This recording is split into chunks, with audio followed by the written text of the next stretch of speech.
దేవుడిని నేను ప్రేమిస్తున్నాను.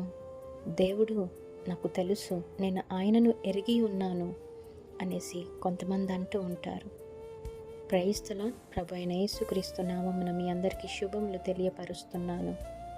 చాలామంది నాకు దేవుడు అంటే ఇష్టము, నేను దేవుణ్ణి ప్రేమిస్తున్నాను, నేను దేవుణ్ణి ఎరిగి ఉన్నాను అంటారే కానీ అపోస్తలుడైన పౌలు తీతుకు రాసిన పత్రిక 1వ అధ్యాయము 16వ వచనం చూసినట్లయితే లేఖనము ఏం సెలవిస్తూ ఉంది అంటే, ఎందరైతే దేవుణ్ణి మేము ఎరిగి ఉన్నాము అనేసి చెప్పుకుంటారో వారు వారి క్రియల వలన దేవుడిని మేము ఎరుగమన్నట్టున్నారు అనే విధముగా ఉంటారంట. మరి మనం అలా ఉండేవారముగా ఉండకూడదు.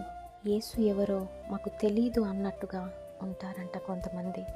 కానీ మనము మాత్రము ప్రవర్తన విషయంలో, విశ్వాస విషయంలో, ఆత్మీయతలో దేవునికి ఇష్టమైన విధముగా ఉండాలి.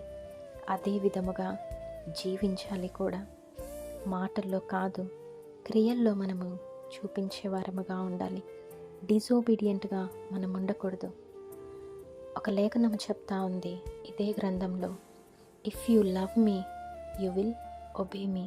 ఏంటండి? If you love me you will obey me. So ప్రభు దగ్గర మనము యథార్థముగా ఉండాలి. ఆయన మెప్పు, ఆయన ఘనత మనకు కావాలి. అంతేకాని ఈ లోకంలో ఉన్న వారిచే మెప్పు పొందాలి, ఘనత పొందాలి అనేసి మనం అనుకోకూడదు.